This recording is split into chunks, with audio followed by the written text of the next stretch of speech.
Assalamualaikum warahmatullahi wabarakatuh.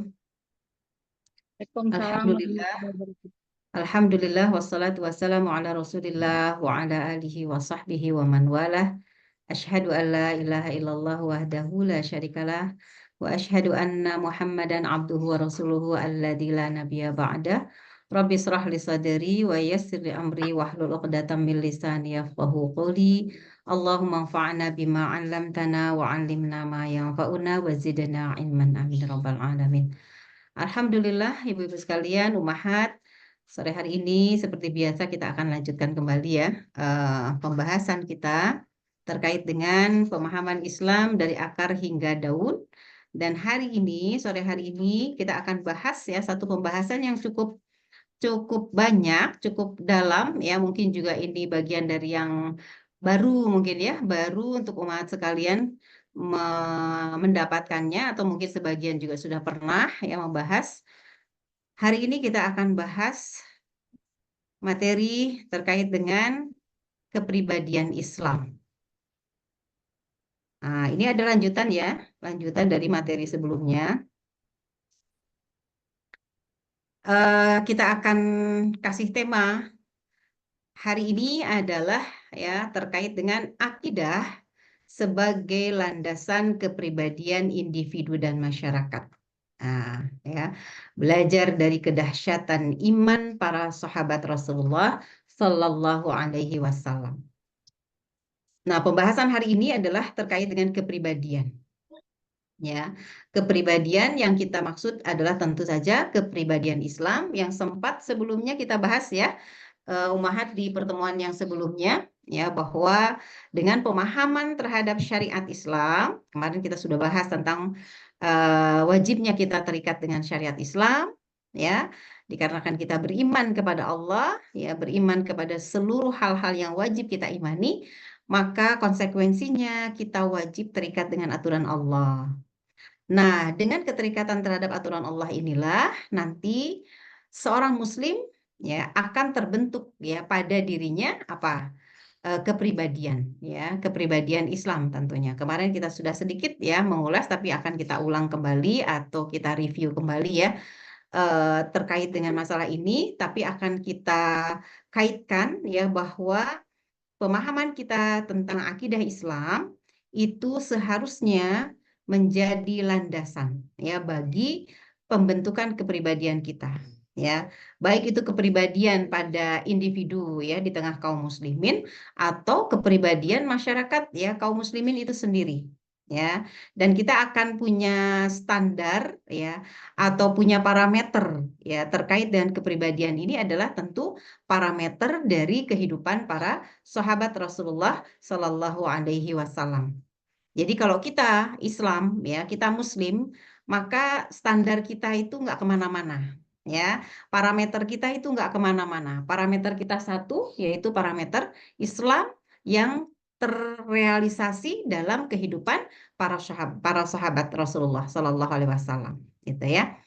Beda dengan pembahasan misalnya kepribadian yang dianggap oleh masyarakat kebanyakan ya, seseorang dikatakan memiliki kepribadian itu standarnya nggak jelas ya, kepribadiannya baik ya, kepribadiannya bagus ya, itu entah standarnya kemana ya, sehingga kalau orang jalannya itu lurus gitu ya, nggak miring, ada nggak orang yang jalan ya asalnya lurus tapi tiba-tiba miring gitu sampai ke tengah jalan ya. Oh, itu menunjukkan kepribadian ya, kepribadian yang mungkin miring ya. Atau misalnya orang yang senang sekali berpakaian cuek gitu ya, berpakaiannya kumel ya, bukan miskin tapi dia sukanya begitu. Sehingga orang akan menilainya, oh itu kepribadiannya nggak bagus tuh. Ada orang yang berpakaiannya rapi gitu ya, serasi, matching ya. Kemudian orang menilainya itu sebagai apa namanya kepribadian yang baik. Nah, tapi standarnya nggak jelas ya. Orang mengatakan demikian itu standarnya nggak jelas ya. Maka kalau kita ya umat Islam memiliki kepribadian dengan standar yang jelas, yaitu akidah Islam yang terrealisasi dalam kehidupan seperti yang dicontohkan oleh para sahabat. Kita refresh dulu ya, Umahat ya, terkait pembahasan akidah kita ya waktu itu, bahwa akidah dia adalah menjadi asas ya kehidupan individu, asas bagi kita ya dalam kehidupan di dunia ini. Sekaligus akidah ini adalah menjadi jawaban atas pertanyaan mendasar manusia. Masih ingat ya, Umahat, apa itu pertanyaan mendasar manusia? Kita dari mana? Kita mau apa?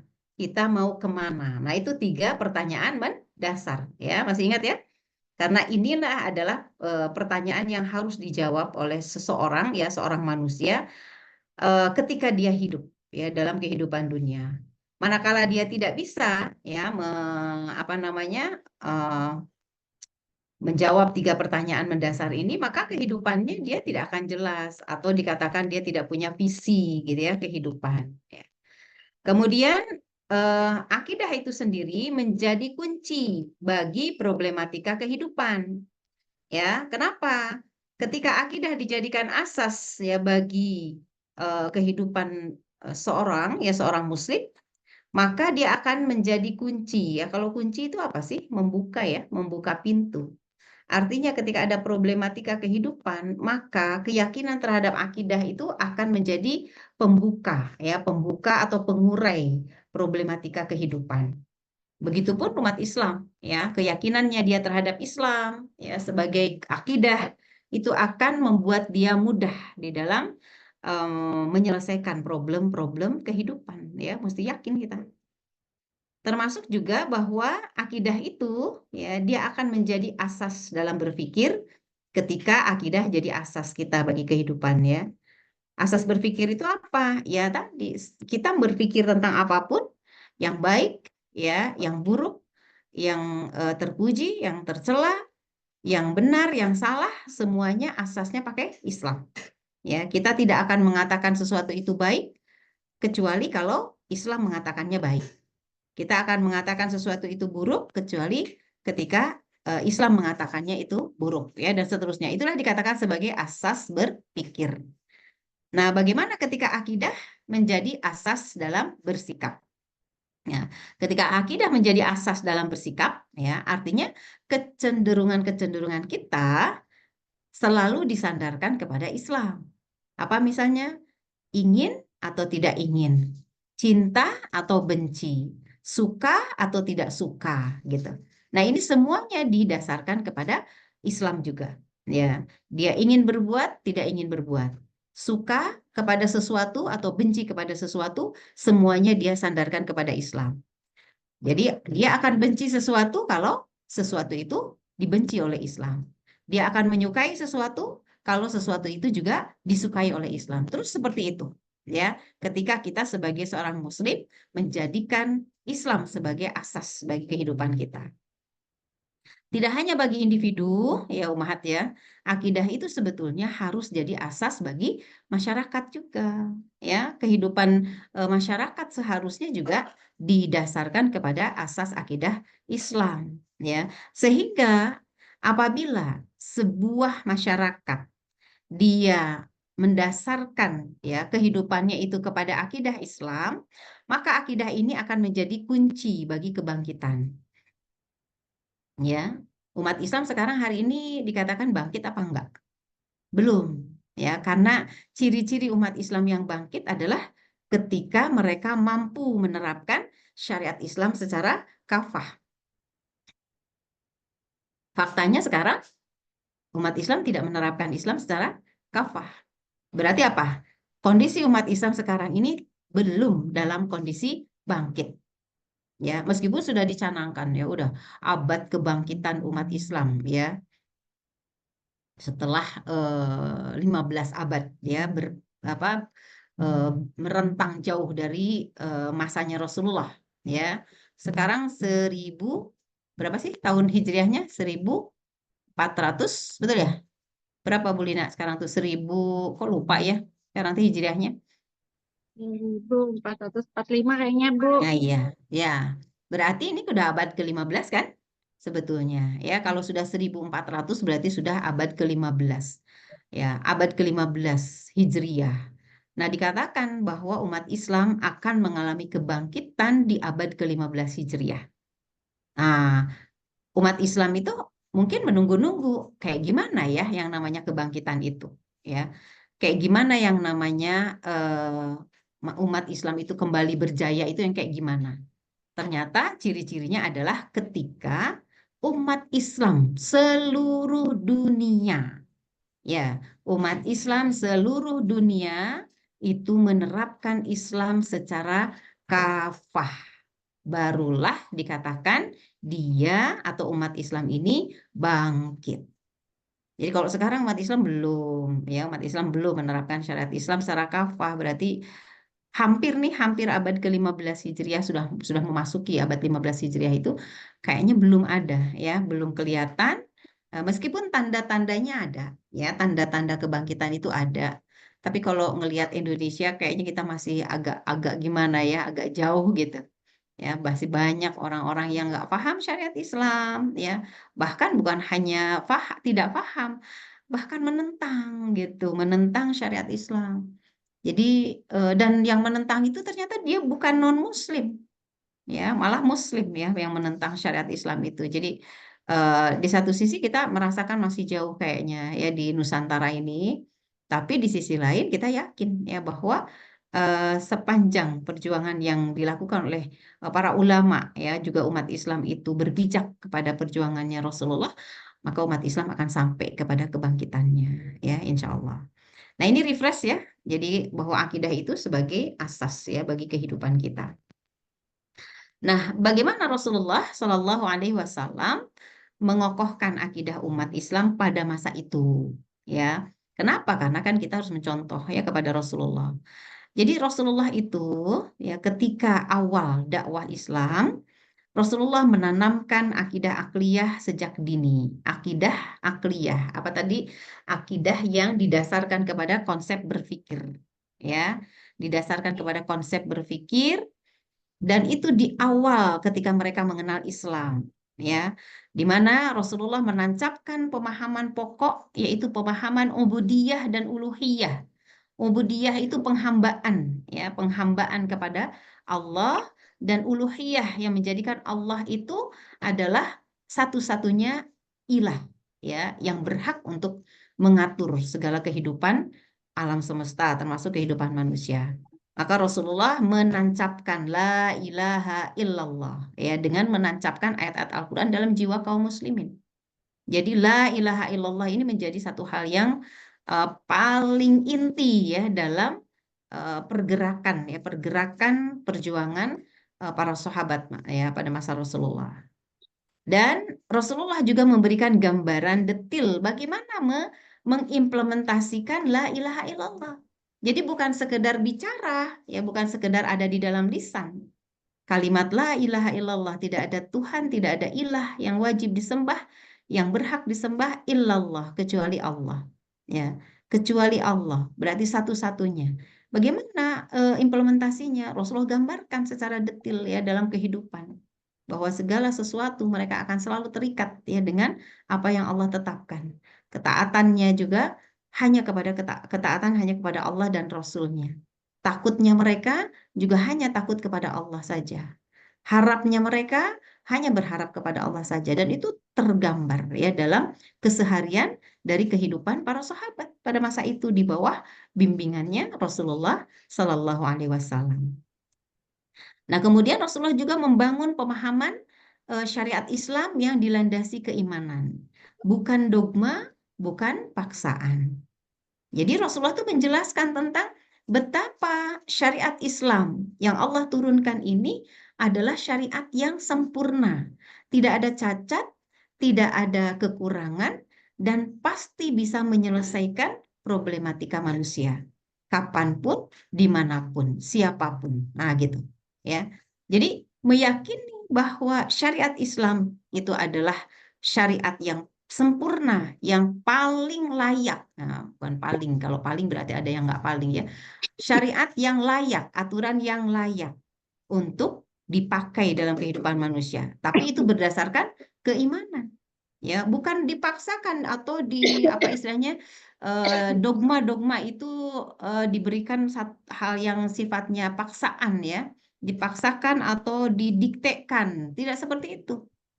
Nah, sementara selama ini kalau dalam kehidupan kaum muslimin sekarang ya masalah keimanan, taat kepada syariat itu jadi sesuatu yang dipaksakan ya, atau merasa bahwa harusnya taat kepada Allah itu dengan ketakutan ya, sekedar ketakutan, bukan karena kecintaan ya. Sehingga mereka seringkali ketika rasa takut itu hilang ya mereka hilang juga ketaatannya kepada Allah ya. Sementara yang diajarkan oleh Rasulullah itu ketika memahami syariat Islam itu landasannya itu keimanan ya, bukan paksaan. Kemudian Rasulullah juga menghidupkan amar ma'ruf nahi mungkar ya. Ketika para sahabat telah memahami syariat Allah, ternyata di dalam syariat Allah itu ada perintah untuk melakukan amar ma'ruf nahi mungkar. Apa? Menyeru kepada yang ma'ruf, mencegah dari yang mungkar. Dan ini adalah bagian ya dari prinsip hidup seorang muslim. Atau seringkali kalau di dalam surat Al-Asr itu ya tanda-tanda orang yang beruntung ya, orang-orang yang tidak merugi ya, surat Al-Asr, wal asr innal insana lafi khusr ya, sesungguhnya setiap manusia itu ya dalam keadaan rugi, illalladzina amanu wa amilu solihat wa tawassaw bil haq wa tawassaw bis sabr. Ada tiga ya. Siapa orang yang tidak akan merugi? Karena Allah katakan innal insana lafi khusr, bahwa semua manusia itu dalam keadaan rugi kecuali siapa? Kecuali orang yang beriman, yang pertama ya, kecuali orang yang beriman, amanu wa amilu solihat, dan mereka beramal solih, berarti taat, taat kepada syariat Allah. Kemudian watawassaw bil haq watawassaw bis sabr. Mereka saling nasihat menasehati dalam hak ya, dalam hal kebenaran, dan nasihat menasehati dalam kesabaran gitu. Nah, tiga hal inilah yang sebetulnya yang menancap kuat ya di dalam diri para sahabat. Ya, sehingga ketika muncul aturan atau perintah untuk amar ma'ruf nahi mungkar, ya, maka itu mereka laksanakan tanpa tapi, ya, tanpa tapi, tanpa nanti, istilahnya kan gitu ya. Mereka laksanakan, ya, mereka lakukan semuanya tanpa ada rasa segan, takut, ya, takut dikatakan sok alim, sok suci, sok soleh, enggak gitu. Mereka laksanakan saja perintah untuk amar ma'ruf nahi mungkar ya.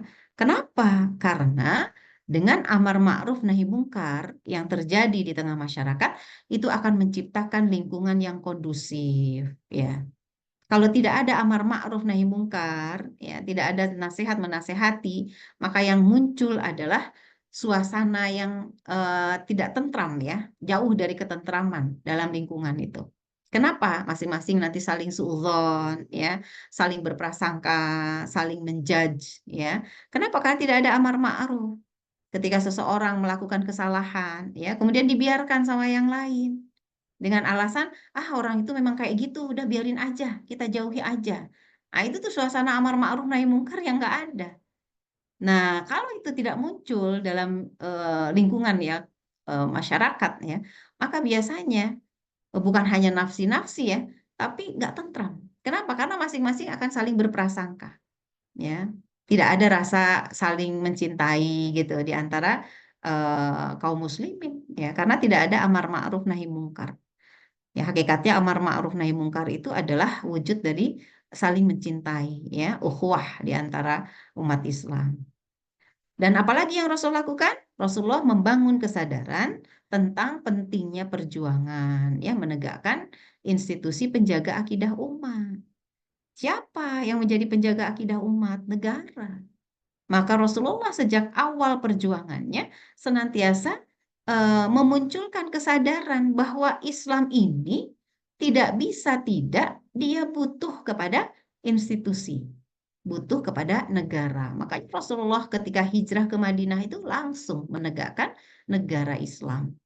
Ya, karena Rasulullah sendiri yang sudah apa istilahnya itu mensuasanakan dalam benak para sahabat itu bahwa suatu saat Islam ini akan tegak, ya, akan menyebar dari satu titik, ya, menyebar ke seluruh dunia sampai tidak ada satu ruang pun yang tidak kenal dengan Islam. Dan itu terjadi sekarang, ya. Betul, Islam sudah menyebar, tapi dalam kondisi sekarang menyedihkan, ya, Islamnya mulai tidak difahami.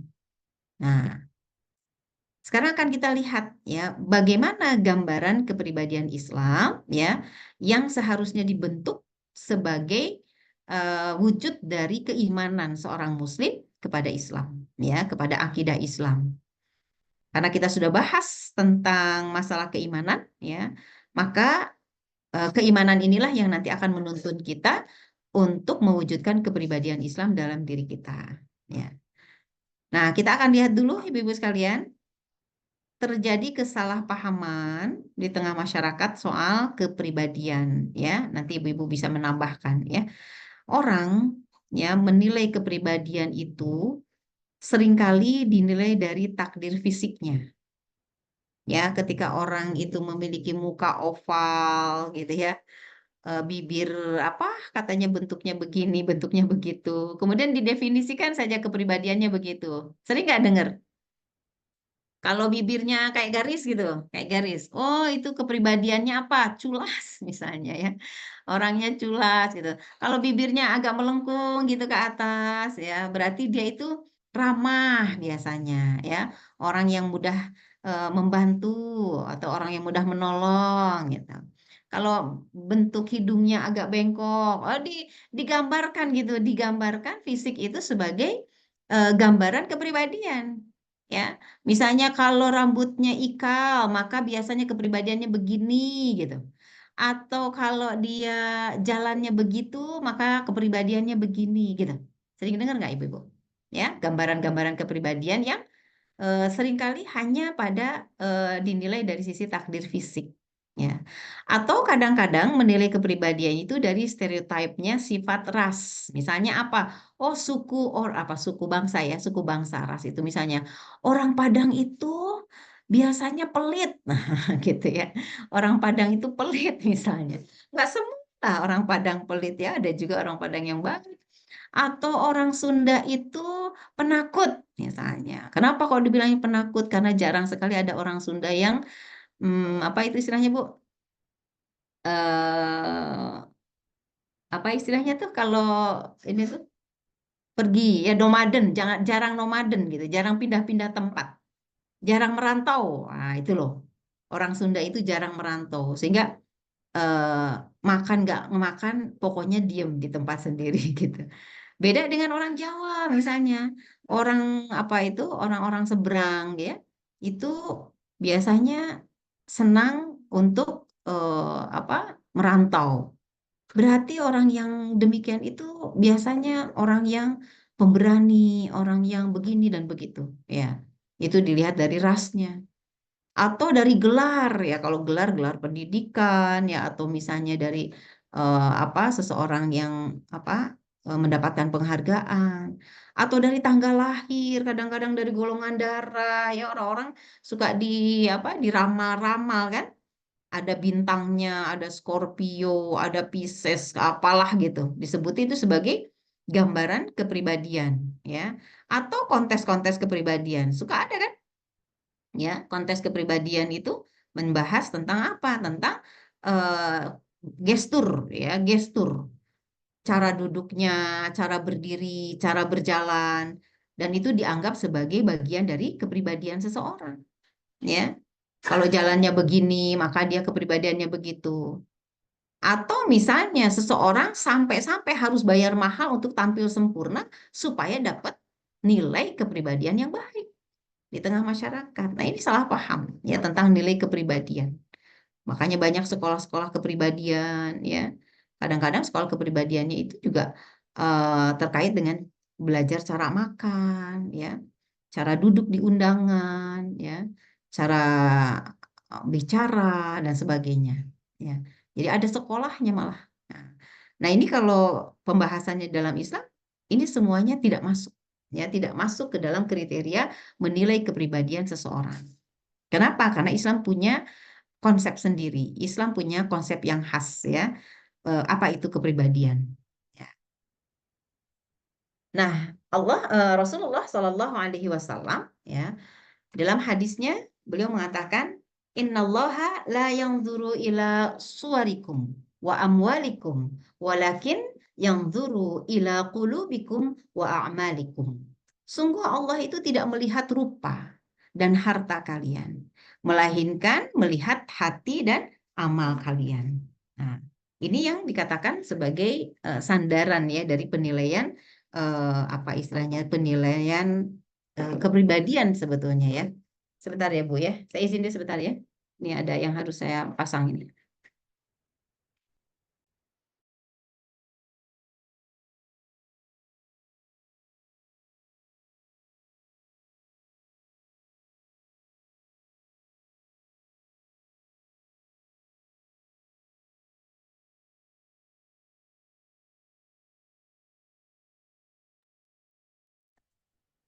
Ya, ketika Rasulullah menyampaikan hal ini, sebetulnya ini sudah jadi apa? Bisa kita pahami langsung bahwa hakikatnya Allah itu tidak melihat rupa dan harta kita. Sama sekali harta dan rupa kita itu tidak jadi perhitungan ya di sisi Allah.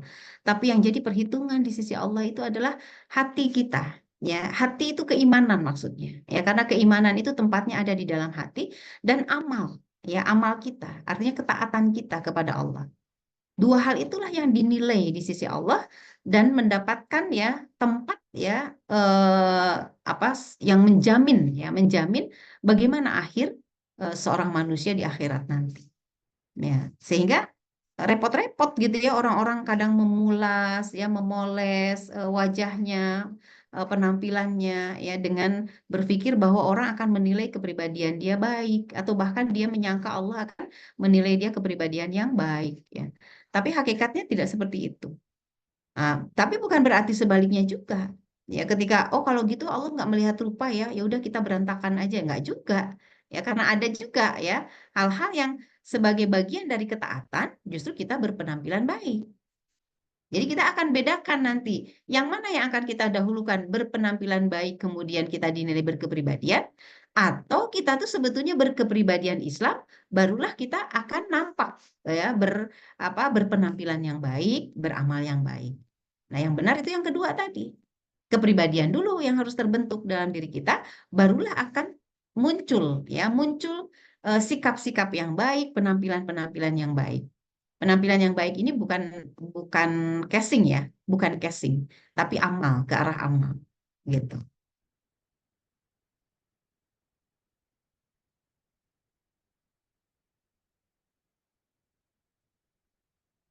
Nah, bagaimana sebetulnya Islam membahas tentang pembentukan kepribadian? Kemarin sempat ya pekan yang lalu yang masih ingat ya bahwa kepribadian Islam itu dibentuk oleh dua hal ya. Kepribadian Islam itu dibentuk oleh dua hal. Yang pertama itu akliyah atau pola pikirnya. Yang kedua itu nafsiyah atau pola sikapnya ya. Nah, akliyah atau pola pikir beserta dengan nafsiyah atau pola sikap, inilah yang nanti akan menyeimbangkan ya posisi kepribadian seseorang.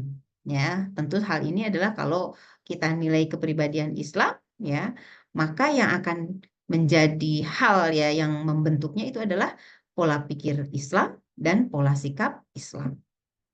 Nah, ini penting sekali untuk kita pahami ya. Hanya dua ini sajalah yang membentuk kepribadian seseorang.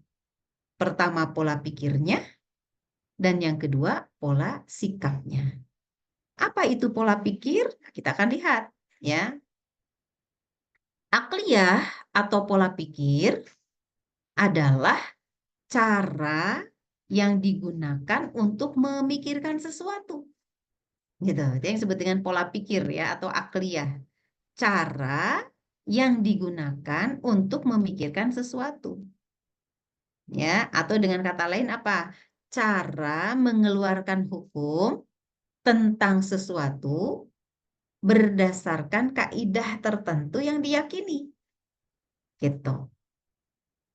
Maksudnya mengeluarkan hukum itu bagaimana? Mengambil keputusan gitu loh. Ya, mengambil keputusan. Itu namanya akliyah atau pola pikir. Ya, Bu ya. Jadi disebut pola pikir itu apa? Cara dia mikir. Nah, itulah lebih ringkasnya gitu. Bagaimana cara dia berpikir? Itu disebut dengan pola pikir. Gimana sih cara mikirnya? Nah, kalau kita tanya gitu ya, ini orang ini kok nggak ngerti ya gimana sih cara mikirnya? Nah, sebetulnya kita sedang mempertanyakan apa? Pola pikir dia. Emang dia mikirnya pakai apa sih? Nah, itu juga sebetulnya kita sedang mempertanyakan pola pikir seseorang. Apa sih asas yang dia pakai dalam mikir? Nah, itu juga sama. Sehingga yang disebut dengan pola pikir itu adalah gimana cara dia mikir. Pakai apa mikirnya? Bukan maksudnya pakai otak ya. Asas apa yang dia pakai ketika dia berpikir. Gitu. Kaidah apa? Ya, kaidah itu landasan, ya. Dasar. Dasar apa yang dia pakai untuk berpikir? Sampai dia bisa memutuskan A, memutuskan B. Gitu, ya. Jadi akliyah atau pola pikir itu biasanya berkaitan dengan ketika dia memutuskan ini baik, ini buruk, ini benar, ini salah, ini terpuji, ini tercela. Nah, bagaimana dia memutuskan ya dalam pikirannya itu sesuatu itu baik? Gimana caranya? Dari mana dasarnya? Asasnya pakai apa dia mengatakan ini baik, ini buruk? Karena banyak tuh orang-orang di luar, dia akan mengatakan ini baik ketika dia asaskan kepada apa? Penilaian masyarakat misalnya. Kalau kata masyarakat baik ya saya ngikutlah. Ini juga baik. Ya, habis masyarakat kebanyakan bilangnya baik. Nah, istilahnya apa? Orang mengambil keputusan ya, keputusan dalam benaknya itu berdasarkan apa? Kebanyakan orang. Jadi ikut-ikutan lah, ya, ikut-ikutan orang. Tapi ada juga yang mengatakan enggak, kalau menurut saya baik, ya saya baik meskipun orang mengatakan buruk. Nah, itu berarti dia mengikuti apa yang dia pikirkan. Tapi asasnya apa? Kebaikan itu menurut dia apa? Harus kita tanya juga. Nah, seorang muslim tentu asasnya kepada Islam. Jadi ketika dia berpikir, ini baik, ini buruk, ini benar, ini salah. Asasnya pakai apa? Pakai Islam. Baru dia dikatakan punya pola pikir Islam. Tapi kalau dia bilang baik, bilang buruk, bilang benar, bilang salah, bukan kepada Islam, maka dia disebut tidak punya pola pikir Islam. Begitu. Ada nggak orang Muslim yang pola pikirnya nggak Islam? Banyak. Banyak Muslim pola pikirnya nggak Islam. Ya banyak. Gitu ya. Nah itu dari sisi apa? Pola pikir. Ya. Nah apa yang dimaksud dengan pola sikap atau nafsiyah? Nafsiyah itu adalah cara memenuhi tuntutan kebutuhan. Ya, baik itu kebutuhan jasmani atau kebutuhan naluri, ya, yang dia sandarkan kepada keyakinan.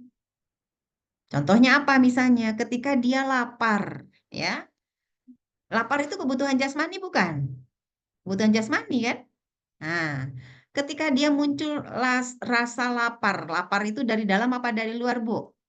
Pengaruhnya. Coba. Dari dalam apa dari luar? Rangsangan lapar. Dari dalam. Dari dalam, betul, ya. Nggak, orang tuh nggak mungkin lapar itu karena ngelihat makanan terus jadi lapar. Nggak. Lapar itu karena lambungnya kosong, ya kan? Berarti dari dalam. Ketika dia lapar, kemudian di depannya, di hadapannya ada dua piring, ya, dua piring makanan, ya kan? Satu apa itu namanya tuh sate sate babi misalnya, yang satu sate sapi. Nah, maka ketika dia ya melihat kedua piring yang berisi makanan itu, dia tahu yang satu adalah sesuatu yang kalau dia pakai asas Islam ya sesuatu yang diharamkan oleh Islam, yang satu sesuatu yang dihalalkan oleh Islam. Maka pada saat itu pola sikap dia yang mana yang akan dia jalankan, ya. Kecenderungannya akan kemana? Kalau dia pola sikapnya Islami, bahwa yang haram itu saya benci, yang halal itulah yang saya suka. Kan tadi ya, kalau pola sikap itu masalah suka atau benci, atau masalah cinta atau juga benci, ya, suka tidak suka, cinta atau benci. Kemudian dia melihat bahwa yang satu itu sate babi haram. Oh, saya nggak suka. Saya nggak suka. Jadi meskipun bentuknya itu sangat menggiurkan gitu ya, satenya itu kayaknya enak ini banget, kayaknya empuk banget, bumbunya juga udah ngiler banget. Tapi karena tadi pola sikap yang ada dalam hatinya itu, dalam dirinya itu diasaskan kepada Islam, maka dia dengan tegas akan menolak. Saya nggak mau makan babi meskipun ya dipaksa. Saya pilih yang sapi aja. Nah, begitupun akan diuji ketika yang disediakan hanya babi misalnya. Sate babi. Apa yang akan dia lakukan? Seseorang yang punya pola sikap Islam, dia akan bertahan, tidak akan makan selapar apa. Apalagi kalau dia masih bisa, ya, masih bisa mendapatkan makanan lain. Gitu. Tapi kalau nanti misalnya suatu saat dia tidak mendapatkan makanan lain sementara dia sudah diambang apa itu kecelakaan ya dalam artian hampir pingsan lah gitu ya. Laparnya itu sangat lapar, tidak ada makanan lain selain yang ada di hadapannya, ya. Bisa jadi itu adalah makanan haram, maka pada saat dia memakan makanan yang haram karena untuk menyelamatkan tubuhnya, itu pun dikatakan dia masih bisa berpola sikap Islami. Kenapa kok dia selagi lapar hampir pingsan makan tuh yang haram? Kok disebut pola Islami? Pola sikapnya Islami? Iya. Kenapa? Karena ada kebolehan. Kebolehan di dalam Islam ketika kondisinya darurat, ya, darurat mengancam kematian, maka dibolehkan, ya, dibolehkan dengan terpaksa memakan makanan yang haram. Tapi itu udah sampai di situ aja, ya, sampai di situ aja, sampai dia energinya kembali lagi, gitu ya, tidak ditambah-tambah, tidak berlebihan, ya, tidak jadi senang, ternyata sate babi enak ya, gitu misalnya, akhirnya jadi hobi, itu udah tidak lagi berpola sikap Islam, tidak lagi bernafsiyah Islam kalau kayak gitu ya, karena kecenderungannya bukan lagi didasarkan kepada Islam, gitu. Nah, seseorang punya akliyah Islam, punya nafsiyah Islam, itu ditentukan oleh keimanannya, ya, ditentukan oleh akidahnya, ya. Tergantung, ada yang akidahnya gini, yakin kepada Islam, tapi kok cara hidupnya kayak orang-orang Barat gitu ya. Orang Barat itu maksudnya orang-orang di luar Islam yang kapitalis itu loh, ya. Apa-apa disandarkannya kepada materi, ya. Apa-apa disandarkannya kepada kesenangan jasmani, kesenangan jasadiah. Ada tuh Muslim yang kayak gitu, ada, ya. Maka yang seperti itu bisa, ya, bisa dinilai bahwa dia tidak memiliki akliyah Islam, dia pun tidak memiliki nafsiyah Islam, gitu. Ya, jadi kita tahu nih, oh, dalam diri kita itu ada dua tuh, ada akliyah Islam, ada nafsiyah Islam, gitu ya, dalam diri kita. Nah, bagaimana supaya kita punya akliyah? Bagaimana supaya kita punya pola pikir yang Islam, ya? Pola pikir itu dari proses berpikir memang, ya. Waktu kapan ya kita pernah membahas ya tentang berpikir. Masih ingat ya, Umar? Berpikir itu bagaimana kita mengkaitkan fakta yang kita indera ya dengan memori yang kita punya di dalam otak kita. Ya, syaratnya ada 4 kan, berpikir itu harus ada faktanya, harus ada alat inderanya, harus ada otaknya, dan harus ada ilmu ya atau memori. Atau memori itu apa? Maklumat ya, maklumat itu pengetahuan. Kalau orang nggak punya otak nggak bisa mikir. Orang nggak mengindra fakta juga nggak bisa mikir. Orang yang nggak punya alat indera nggak bisa juga mikir. Dan orang yang nggak punya memori, orang yang nggak punya eh, pengetahuan, ya juga sama, nggak akan bisa mikir. Ya. Apa yang dimaksud memori? Ya, memori ini adalah pemahaman-pemahaman. Tentu kembali lagi, pemahamannya terkait dengan akidah yang dia yakini. Ya, kalau dia punya memorinya terkait dengan akidah, maka dia bisa mikir. Kalau fakta apa? Fakta itu berarti benda atau produk-produk pemikiran, ya. Sesuatu yang difikirkan atau benda yang dilihat atau yang didengar, yang diraba, yang dicium, yang apalagi dirasa. Ya, pokoknya panca indera lah. Itu adalah fakta. Gitu ya. Nah, ini melibatkan 4 unsur kalau berpikir itu ya. Ya, orang bisa mikir ya kalau ada empat-empatnya. Otaknya punya, alat inderanya punya. Dia punya juga memori dan dia melihat kepada fakta atau mengindra fakta. Nah, melihat dari apa namanya tuh proses berpikir pada diri manusia itu sebetulnya ya seorang ulama ya Syekh Taqiyuddin An-Nabhani itu membagi tingkatan berpikir ya. Tingkatan berpikir itu ada yang dikatakan berpikir serius ya, jadiyah ya, tafkir jadiyah. Kalau serius itu artinya apa? Dia mengupayakan semua yang dia pikirkan itu ya, dia temukan, dia sampaikan kepada solusi-solusinya ya. Nah, berpikir serius belum tentu benar ya. Orang di luar Islam bisa nggak berpikir serius? Bisa. Serius untuk menjajah ya Inggris. Inggris ya, para petinggi di Inggris berserius untuk menjajah wilayah Afrika. Mereka berpikir serius. Ya, mereka berpikir gimana caranya supaya tanah Afrika berada di bawah kekuasaan mereka. Apa hasilnya? Wah, berhasil tuh. Afrika di bawah jajahan Inggris. Jadi Inggris itu kaya raya karena apa, Bu? Karena tanah Afrika. Karena apa yang dihasilkan dari Afrika, termasuk Timur Tengah, ya. Sebelum Timur Tengah akhirnya diserahkan kepada Amerika kekuasaannya. Mereka berpikir serius, serius. Makanya mereka berhasil dalam kehidupan karena serius berpikirnya. Ya, apa yang mereka inginkan mereka kejar. Dulu kita pernah bahas ya tentang tawakal ya, tawakal dan amal. Masih ingat ya? Nah, berpikir serius itu, terkait dengan sababiyah. Ya, sababiyah itu apa? Sebab-sebab yang ingin diwujudkan, ya, ingin dilakukan. Kemudian yang kedua ada yang namanya berpikir benar. Ya, berpikir benar itu levelnya lebih tinggi dari berpikir serius. Kenapa? Karena berpikir benar itu bukan semata-mata serius, tapi didasarkan kepada nilai-nilai kebenaran. Ya, berpikir benar. Nah, kaum muslimin mesti berpikir benar, bukan hanya berpikir serius.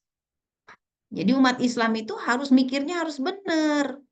Ya, sehingga kalau misalnya umat Islam itu maju, ya, umat Islam itu apa namanya tuh bangkit, ya, itu karena berpikirnya tidak hanya serius tapi sekaligus juga benar, gitu, ya.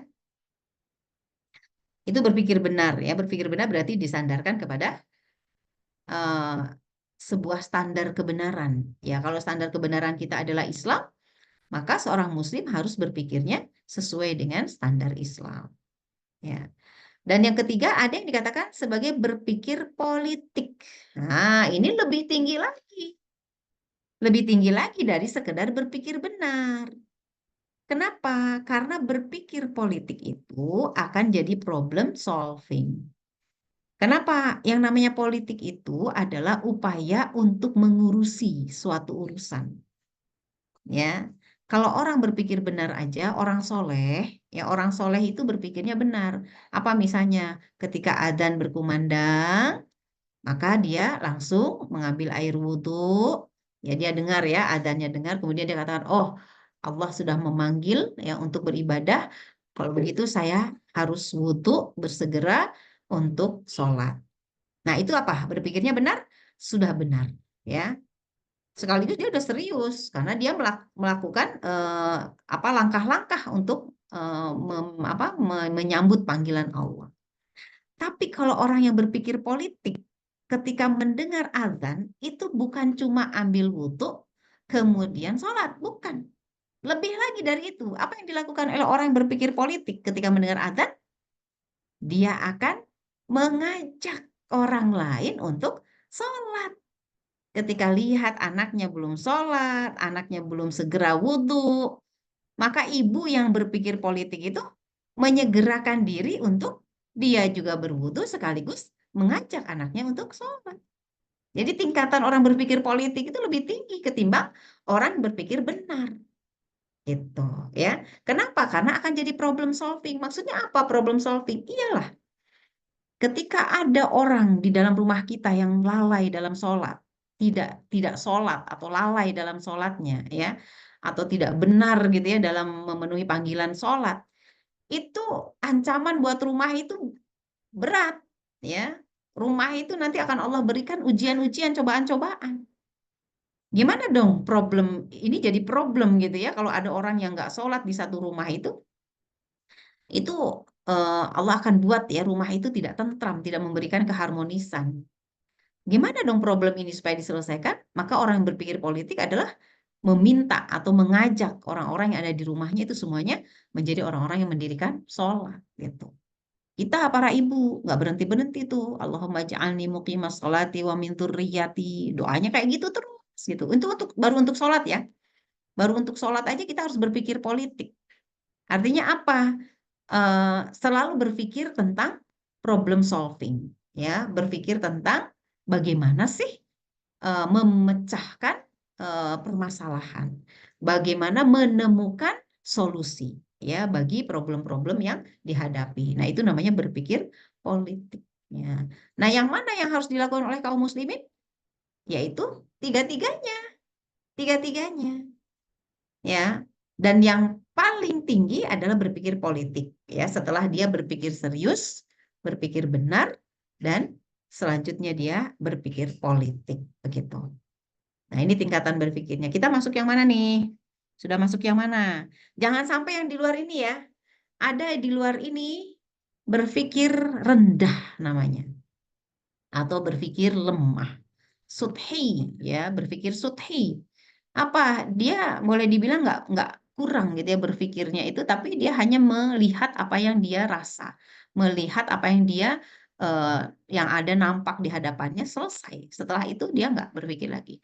Kalau lapar ya dia langsung cari makanan, bek, makan aja. Ya, kalau haus ya cari minum, minum. Dia nggak lihat gitu, nggak berpikir benar. Ini minuman apa ya? Ini makanan apa ya? Ya. Kalau nggak ada, apakah harus saya cari, apakah harus saya beli, ataukah harus saya ngutang? Nah, itu udah berpikir politik namanya. Gitu. Ya. Nah, kaum muslimin itu ini banget ya. Sekarang itu jauh dari tiga berpikir ini. Jauh dari tiga berpikir ini. Kebanyakan kaum muslimin ya berpikirnya masih berpikir yang tadi gitu. Apa? Pragmatis ya. Pragmatis itu berpikir sudhi. Sudhi ya. Berpikir sudhi itu ya berpikir yang hanya melihat apa yang nampak aja di hadapan mata gitu. Ya, tidak berpikir sesuatu yang lebih luas lagi. Nah, itu pembentukan akliyah ya, bagaimana kita berpikir. Nah, bagaimana kita caranya membentuk nafsiyah kita? Karena kan tadi syaratnya harus dua. Orang dikatakan berkepribadian ya, berkepribadian Islam kalau ada akliyah yang Islam ya dan nafsiyah yang Islam juga. Bagaimana membentuk nafsiyah? Ya, ternyata membentuk nafsiyah adalah mengkaitkan kecenderungan, ya, kecenderungan yang muncul dari naluri dan kebutuhan fisik dengan keyakinan tertentu. Jadi, ketika kita ingin membentuk nafsiyah dalam diri kita itu, maka kita coba kaitkan keinginan-keinginan kita, gitu ya, kecintaan-kecintaan kita, kesukaan-kesukaan kita yang muncul dari naluri, ya dan kebutuhan fisik itu dengan akidah kita, dengan keyakinan kita. Ya, seperti tadi yang sudah disampaikan, ya. Kalau kita apa namanya mempunyai rasa apa perasaan apa benci, ya, maka coba bencinya itu dikaitkan dengan keyakinan akidah kita. Benci itu benci yang kayak gimana yang boleh? Kalau suka yang seperti apa yang dibolehkan menurut Islam? Kalau kita punya rasa, apalagi misalnya rasa apa istilahnya itu, ya suka, semangat, ya, atau merasa ingin dihargai, yang seperti apa yang menurut Islam? Ya, jangan sampai nanti kecenderungan-kecenderungan yang ada dalam naluri kita itu malah tidak kita kaitkan dengan Islam. Pokoknya aku nggak suka. Pokoknya aku nggak suka. Nah, itu nggak bisa begitu. Ketika ada orang yang membawa keinginan-keinginannya itu kepada kehidupannya, tapi keinginan-keinginan yang tidak didasarkan kepada akidah. Pokoknya saya nggak suka. Kenapa kamu nggak suka? Nggak tahu. Pokoknya saya nggak suka aja. Nggak bisa begitu. Kalau orang Islam suka dan tidak sukanya didasarkan kepada akidah, gitu ya. Memang betul yang namanya kecenderungan itu kan fitrah, ya. Kecenderungan itu fitrah, naluri itu fitrah, suka, benci, ya, senang, bahagia, sedih, takut. Nah, itu tuh fitrah semuanya. Tapi fitrah itu harus dikaitkan, tetap harus dikaitkan dengan keyakinan, ya, dengan akidah Islam. Supaya apa? Supaya fitrah atau kecenderungannya juga tertuntun, ya, tertuntun, tertunjuki, ya. Nggak boleh asal benci, nggak boleh asal cinta, nggak boleh asal takut, nggak boleh asal berani, nggak boleh. Tapi mesti jelas beraninya karena Islam, beraninya karena sesuatu yang dibolehkan Islam. Takutnya juga karena sesuai akidah Islam, ya. Benci dan cintanya juga karena sesuai dengan akidah Islam. Selalu begitu, dia kaitkan saja perasaan-perasaan dia dengan akidah Islam. Gitu. Dan nanti terkait dengan hukum-hukum benda dan hukum perbuatan, memang ya, suka tidak suka itu haram dengan halal, ya, dan seterusnya, sunnah dengan makruh dengan mubah, itu akan terkait, ya. Suka senang melaksanakan yang sunnah, nah, berarti nafsiyah kita sudah bagus, ya. Nah, ini bagaimana ketika akliyah dan nafsiyah yang ada dalam diri seseorang itu bisa membentuk sebuah pola, ya. Pola apa? Pola yang nanti akan terbentuk perilaku, ya, sikap. Jadi ini gambar ini mungkin ibu-ibu agak pusing, ya, ini agak pusing. Coba saya cari yang lain. Nah, ini aja, gitu ya.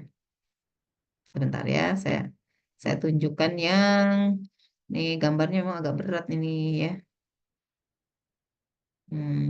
Tapi gini aja deh, ya. Ketika seseorang dia punya akal, ya, kemudian akalnya dipakai berpikir, ini saya nggak punya penunjuknya nih, nggak berwarna, ya. Ini ya, saya kelihatan nggak Bu, saya kalau lingkar-lingkar kayak gini kelihatan nggak? Pakai kursor, kelihatan nggak? Ada? Kelihatan Ustazah. Kelihatan ya. Nah, ini saya tunjukin ya. Ketika kita melakukan proses berpikir, gitu ya, tentu proses berpikir kita harus ini dipengaruhi oleh akidah kita, ya. Ketika proses berpikir kita, ya, kemudian bergabung dengan kecenderungan-kecenderungan kita, tadi ya, pola nafsiyah kita, maka ya si pola nafsiyah ini nanti akan membentuk sebuah pola sikap atau pola jiwa yang lama-kelamaan atau secara otomatis akan membentuk perilaku, perbuatan. Ya, bukan hanya perbuatan, sebetulnya perilaku. Karena kemarin kita bahas perbuatan itu hanya satu, ya, satu amal. Tapi kalau perilaku itu adalah keseharian. Seperti apa misalnya? Contoh seperti ini. Ketika orang berpikir, ya, melakukan proses berpikir, dia didasarkan kepada Islam, ya, bahwa apa yang haram akan saya haramkan, apa yang halal menurut Islam saya juga akan menghalalkannya. Apa yang wajib maka akan saya kerjakan atau saya katakan juga wajib, ya, berarti saya senang melakukannya dan seterusnya. Kemudian digabungkan dengan tadi, ya, kecenderungan dia. Kalau kata Allah halal, ya saya suka, saya senang. Kalau kata Allah itu haram, saya nggak suka. Kalau kata Allah itu wajib, saya akan bersemangat melaksanakannya. Kalau kata Allah itu sunnah, saya juga akan bersemangat karena ada pahala di sana. Kalau sesuatu itu kata Allah makruh, saya males deh ngerjainnya. Nah, gitu ya. Jadi antara kecenderungan tadi dengan proses berpikir terhadap pemahaman Islam nanti akan membentuk sebuah pola jiwa kita, pola sikap kita yang nanti lama-lama, ya, terbentuklah perilaku. Sehingga perilaku keseharian seorang muslim yang pola pikirnya selalu kepada Islam, kemudian pola sikapnya selalu juga dikaitkan dengan Islam, maka akan terbentuk perilakunya juga perilaku Islami. Perilaku Islami. Dari kapan? Dari bangun tidur sampai mau tidur lagi. Dia akan terus begitu. Dia akan terus mengkaitkan berpikirnya ya dengan pola sikapnya. Jadi pola berpikirnya dengan pola sikapnya dia kaitkan terus. Kalau halal berarti saya senang. Kalau haram berarti saya nggak senang. Terus apa yang harus saya lakukan? Berarti saya pingin melakukan yang halal saja. Pingin makan yang halal saja. Kalau yang wajib, saya pinginnya melakukan yang wajib saja. Karena kalau ditinggalkan saya nanti berdosa, saya takut masuk neraka. Nah, itu tuh terus berjalan gitu ya, di dalam benaknya, di dalam hatinya, di dalam benaknya, dalam hatinya. Kompak, kompak antara cara berpikirnya dan cara bersikapnya, ya. Otaknya sama perasaannya itu kompak. Otaknya bilang halal, perasaannya bilang senang. Otaknya bilang haram, perasaannya bilang nggak senang. Atau ketika otaknya mengatakan, oh ya ini wajib, maka dia akan bersemangat untuk melaksanakan. Kalau ketika ada dia pahami, oh ini haram, maka dia takut untuk melaksanakan.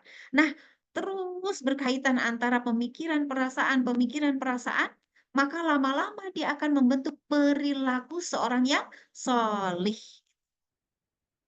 Seorang yang solih, seorang yang taat. Itu nggak ujuk-ujuk terbentuk, nggak bisa.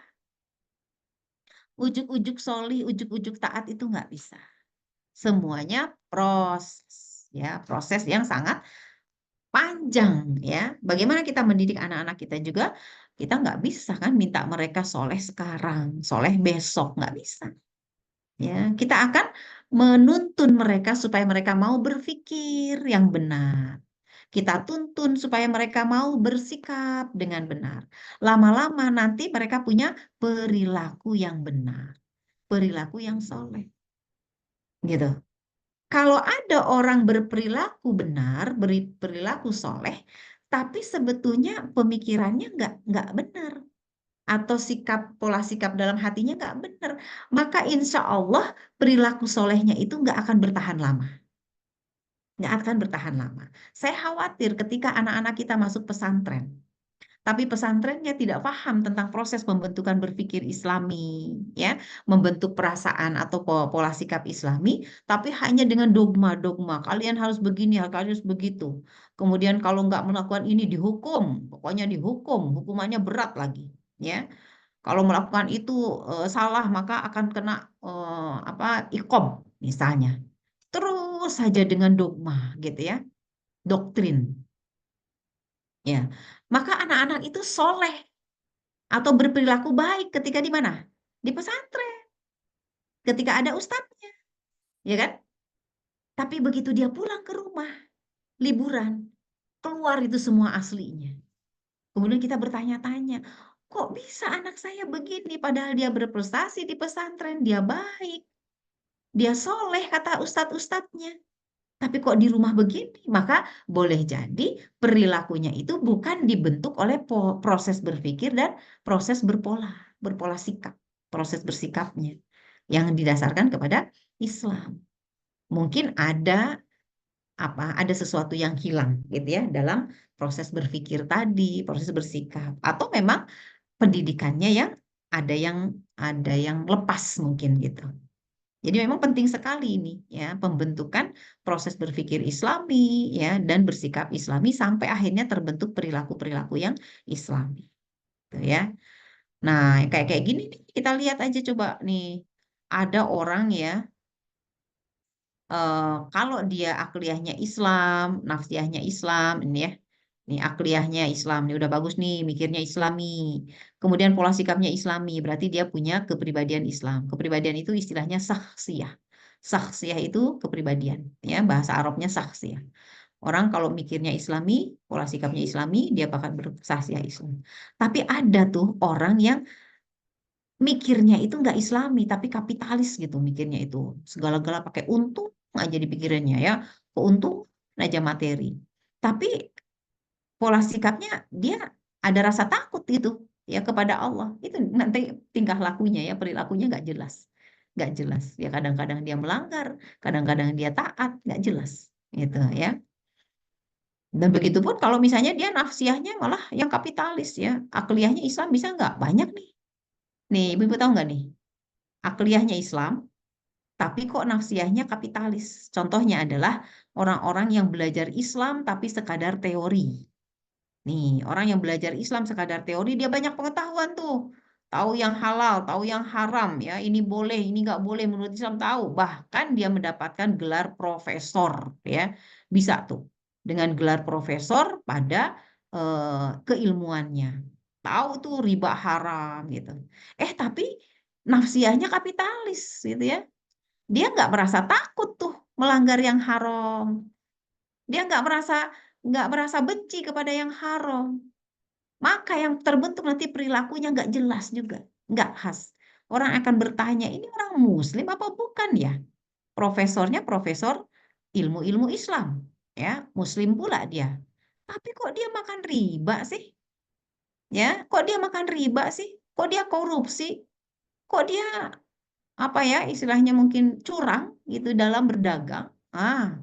Ya, maka itu nggak jelas gitu ya dia apa kepribadiannya nggak jelas. Tentu ini tidak diinginkan. Yang kita inginkan adalah yang ini, ya, bahwa kita setiap Muslim wajib ya membentuk pada dalam diri kita itu kepribadian Islam, ya, saksiyah Islam dengan asas apa tadi? Akliyahnya Islam dan nafsiyahnya Islam, ya. Jangan sampai yang lain-lainnya jangan, jangan, gitu ya. Yang 6 yang lainnya, 7 yang lainnya jangan, ya. Nah, nanti kalau ada saksiyah Islam ya dalam pribadi-pribadi kaum muslimin ya itu ya nanti kepribadiannya itu unik ya unik. Nanti masyarakat yang terbentuk juga masyarakat yang unik. Itu masyarakat Islam. Kayak gimana unik? Unik tuh beda dengan yang lain. Ibu-ibu pernah nonton film Umar bin Khattab nggak? Ya, pernah nonton film Umar bin Khattab waktu waktu Umar bin Khattab menaklukkan ya pasukan Umar bin Khattab menaklukkan Iskandaria, menaklukkan Mesir, ya, menaklukkan Syria. Pada saat itu penguasa-penguasa mereka yang tunduk ya kepada apa karena kalah ya dalam peperangan, mereka itu bilang kami mau tunduk asalkan kami dipertemukan dulu dengan pemimpin kalian, gitu katanya kepada pasukan ya, pada pasukan kaum muslimin. Kemudian kata pasukan kaum muslim, ayo kamu akan kami pertemukan dengan pemimpin kami. Ya, waktu itu pemimpinnya adalah Umar bin Khattab ya, khalifahnya. Ketika mereka dibawa tuh ke Madinah ya, kemudian mereka bertemu dengan Umar bin Khattab, mereka aneh gitu. Mereka aneh. Kok pemimpinnya kaum muslimin tidurnya di atas tanah gitu ya, tidurnya di atas tanah, nggak ada pengawal ya, nggak ada ajudan. Mereka tanya mana pengawalnya, mana ajudannya, nggak ada pengawal, nggak ada ajudan gitu. Oh, mereka langsung memahami, inilah katanya yang menjadikan kalian apa mengalahkan kami, gitu kata orang-orang Kristen ya. Kalau pada saat itu penguasa Suriah, penguasa Mesir itu kan orang-orang Kristen ya, orang-orang Romawi pada saat itu. Mereka mengakui, oh ternyata kepribadian umat Islam itulah yang unik ya, yang menjadikan mereka mampu mengalahkan pasukan sebesar apapun tanpa kelengkapan persenjataan. Kenapa? Karena kepribadian itulah ya yang menjadikan Allah ya menolong ya mereka dari segala penjuru, dari segala sisi. Begitu ya. Nah, begitupun dalam diri kita. Ketika kita memahami Islam ya, senantiasa memenuhi pemikiran-pemikiran Islam dalam benak kita, ngajinya nggak bosen-bosen gitu ya, ngajinya terus saja. Terus di dalam hati kita itu ada kecenderungan, saya harus melaksanakan ini, saya harus taat, saya harus mengupayakan supaya semua yang saya pelajari itu saya laksanakan. Selalu ada gitu dalam hatinya. Maka saat itu akan terbentuk ya kepribadian Islam yang jadi kepribadian unik bagi dia. Gitu. Jadi umat Islam itu nanti akan kelihatan gitu ya orang yang taat gitu ya, itu unik ya. terus dia orangnya itu akan punya pendirian yang kokoh gitu, tidak mudah goyah gitu. Orang punya kepribadian Islam tuh kayak gitu. Di mana-mana ya dia bersikapnya begitu, ya. Kalau dia berani ya berani gitu. Kalau dia apa namanya penyabar ya sabar. Kalau dia orangnya ramah ya ramah gitu, ya. Dan seterusnya dia dia unik.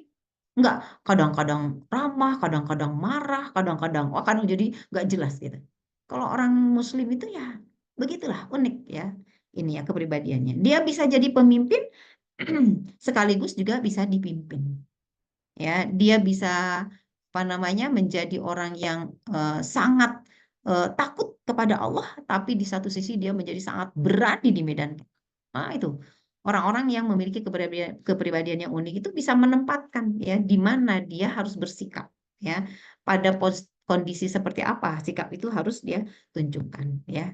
Inilah kepribadian Islam ya. Ini masih ada sebetulnya, tapi karena waktu ya, cuma tinggal 15 menit lagi, kita pakai untuk tanya jawab saja ya. Untuk sementara sampai sini dulu. Allahu a'lam bishawab. Silahkan dilanjut dengan tanya jawab Bu Lina. Ya, Ustazah, Alhamdulillah Rabbil Alamin, kita sudah mengetahui tentang kepribadian Islam. Yang tadi di judulnya itu adalah resep untuk membangkitkan umat Islam. Mungkin ada ibu-ibu nih yang mau bertanya tadi dari materi yang disampaikan Ustazah Nurul, apakah sudah dipahami atau misalnya masih ada dalam keseharian kita itu yang agak membingungkan dari praktek dari teori yang tadi disampaikan oleh Bu Husnul.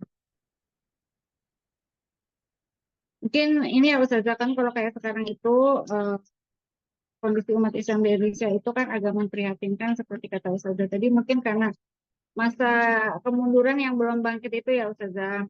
Jadi kan banyak juga kaum muslimin itu rata-rata nggak peduli hal haram gitu. Jadi Hmm.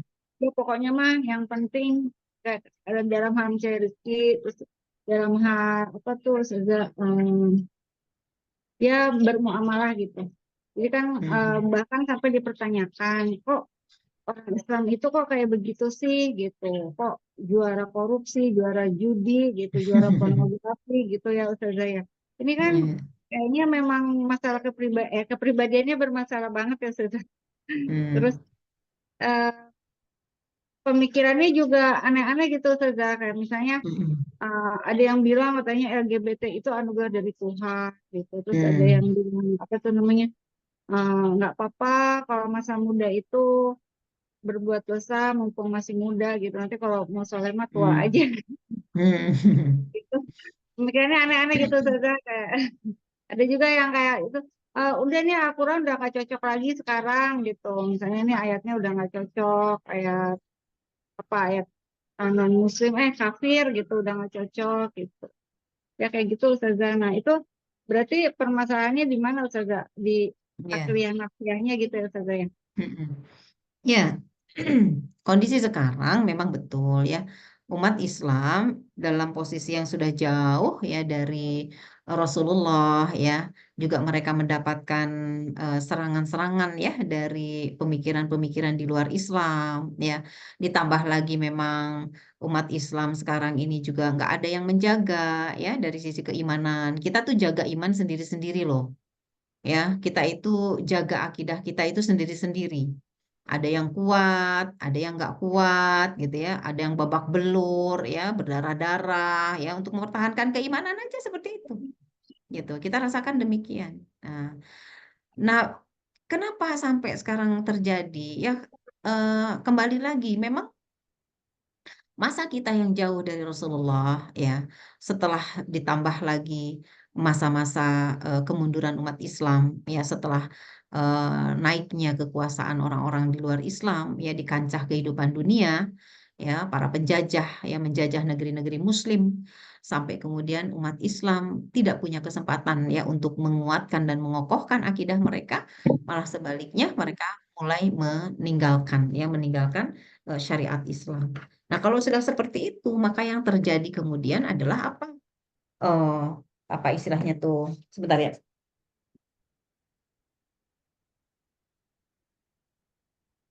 Jadi ketika kondisi yang terpuruk ya membuat kaum muslimin semakin lama semakin jauh dari Islam. Boro-boro dia berpikir Islam, boro-boro dia bersikap Islam, mengenal Islam pun enggak. Nah, ini yang paling kita sedihkan. Tetapi ya tentu saja ya masa-masa kemunduran umat Islam itu eh, memang sudah diprediksi ya oleh Rasulullah suatu saat nanti akan kembali ya umat Islam kembali memahami Islam dan kemudian akan kembali umat Islam menemukan jati dirinya lagi dan Allah kembalikan ya kejayaan itu kepada umat Islam. Dengan cara apa? Ya dengan cara yang kita lakukan ya yaitu dengan tadi mengkaji Islam ya mewujudkan kepribadian Islam pada diri kita, keluarga dan masyarakat ya sampai kemudian munculnya dakwah ya di tengah masyarakat amar ma'ruf nahi mungkar yang membuat kesadaran orang-orang untuk berislam itu semakin banyak. Jadi ya memang kita punya banyak PR ya Bu Lina dan Mahat sekalian. Ya PR yang nggak henti-hentinya ya untuk diri kita, untuk keluarga kita juga nanti kita justru juga berpikir untuk PR masyarakat kita gitu. Allah alam. Itu ada Bu Murwanti raise hand Bu Lina. Ya, silakan Bu Murwanti. Langsung aja. Assalamualaikum warahmatullahi wabarakatuh. Ustazah, terima kasih. Waalaikumsalam warahmatullahi wabarakatuh. Sehat Ustazah? Alhamdulillah, Bu Murwanti sehat juga. Alhamdulillah, sehat Ustazah. Alhamdulillah. Oke, mohon izin bertanya Ustazah. Silakan. Ini kan pada intinya kan membentuk pola pikir dan pola sikap kita ya. Ya. Pola pikir yang benar itu kan menurut kita adalah Islam. Nah, terus pada dasarnya kalau misalnya kita tidak berilmu kan kita tidak tahu Ustazah. Mana yang benar, mana yang salah. Betul. Termasuk alhamdulillah kita itu maksudnya dipertemukan di wadah SPC, di wadah akar hingga daun itu insya Allah karena Allah ya. Ya, Karena insya kasih sayang Allah. Allah. Amin Allah amin ya Ustazah. Amin. Yang jadi pertanyaan Ustazah, bagaimana kalau misalnya kita itu nggak tahu Ustazah? Maksudnya ya kayak misalnya saudara-saudara kita yang nggak tahu, terus kita belum bisa untuk menyebarkan ilmu kita juga masih apa adanya seperti itu Ustazah.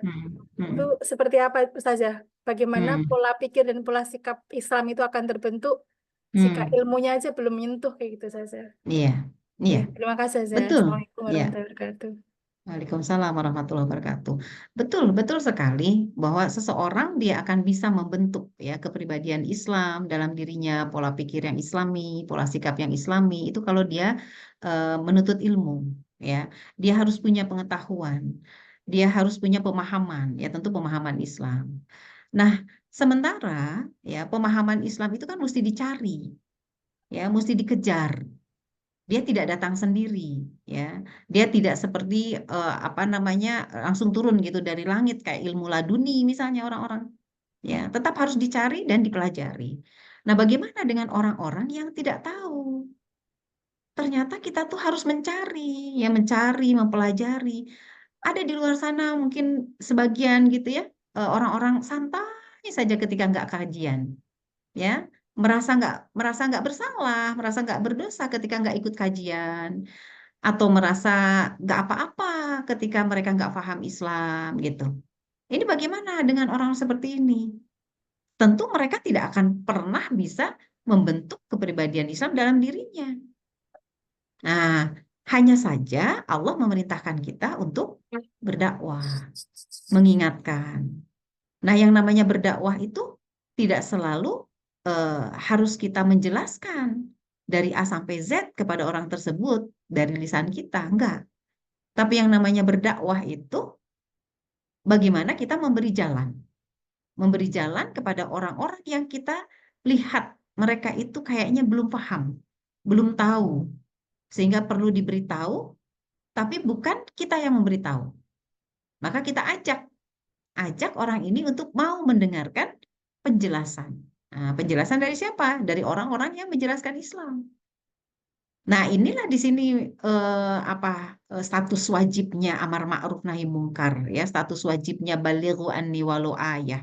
Sampaikan walaupun satu ayat. Kemudian wajibnya man ra'a minkum munkaron falyughayyirhu biyadihi.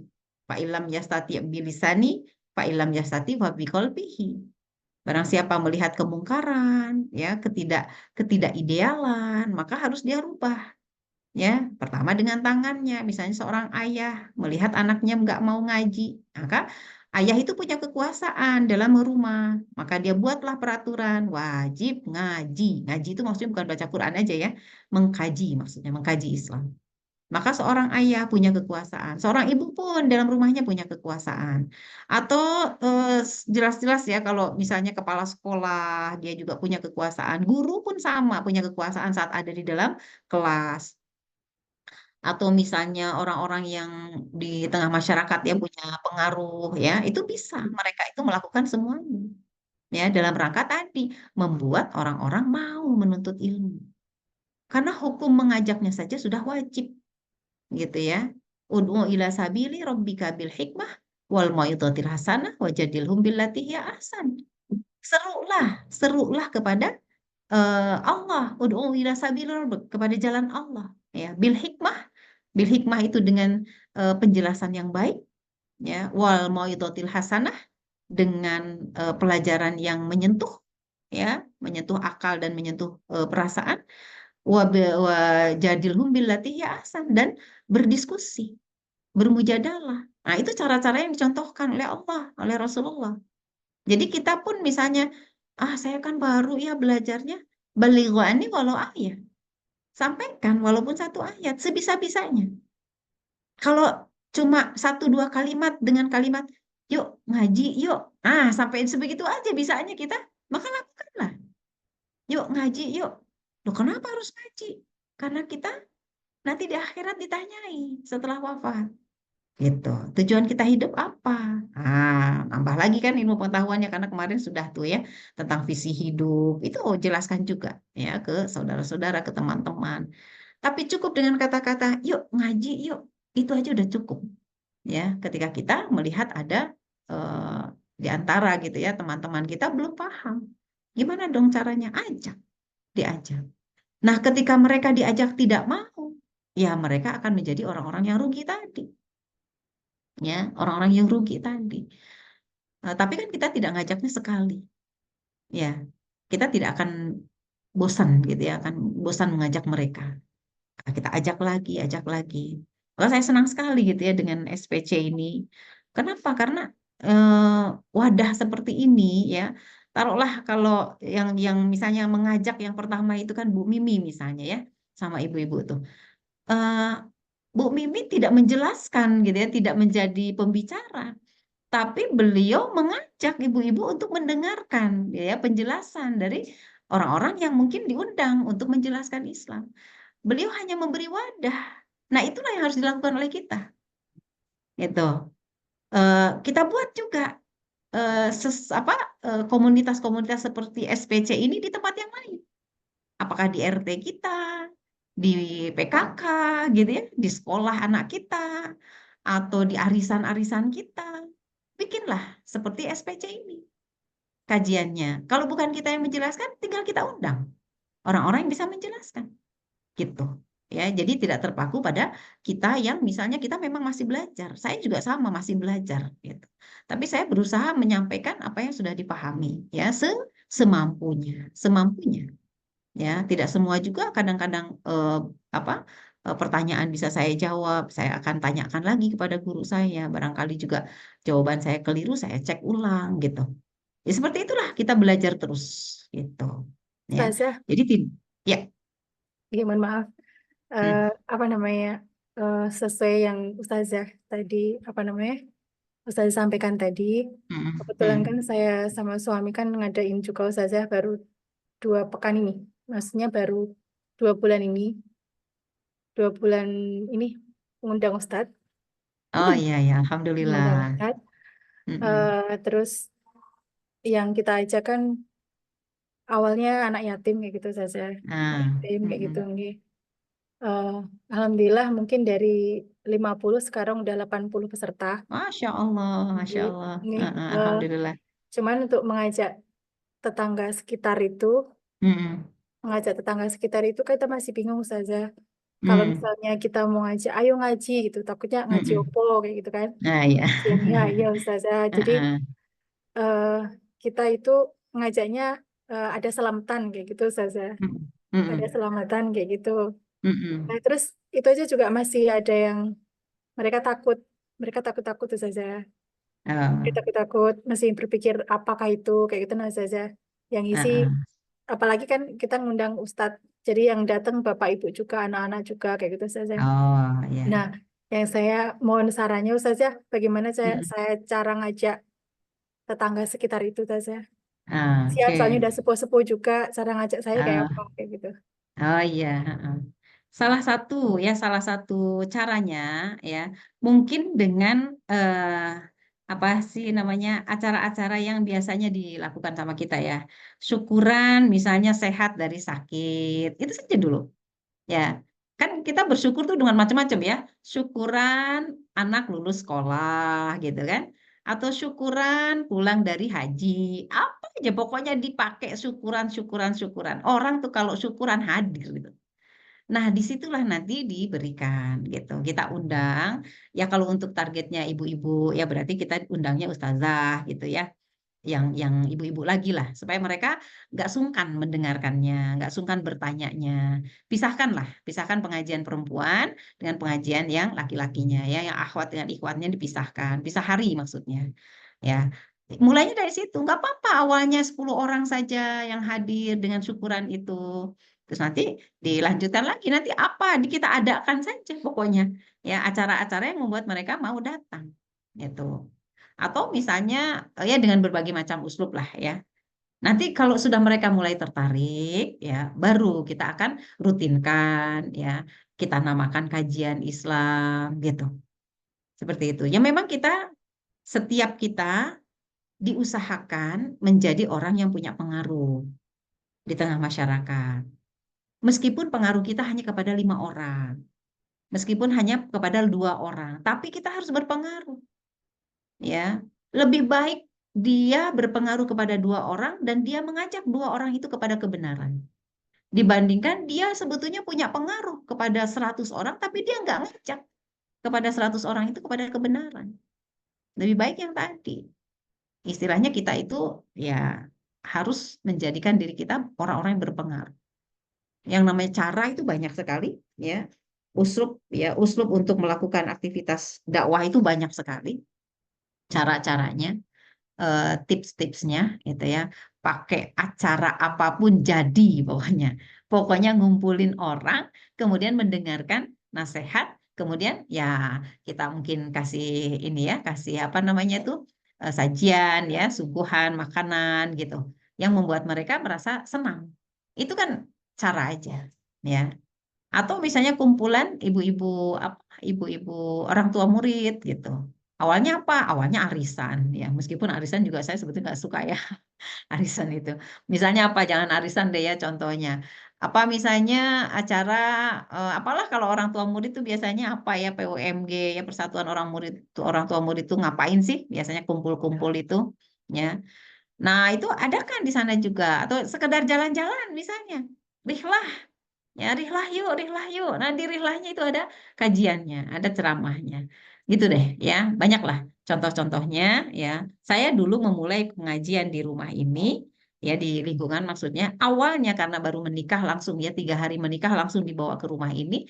Saya berpikir gimana caranya supaya orang-orang di sini itu mau gitu ya diajak kajian. Pertamanya saya syukuran. Syukuran anak saya bisa jalan. Lucu banget ya. Apa gitu yang orang-orang ngapain anak jalan aja bisa jalan kok disyukur-syukurin. Lah iya saya kalau saya syukurin aja disyukurin. Undang pakai ini ya, pakai kertas dulu betul. Syukuran anak saya ini untuk anak saya gitu aja namanya siapa ditulis gitu. Oh, semua pada datang ke sini. Hanya berapa orang waktu itu? Hanya 15 orang ya di ruangan ini.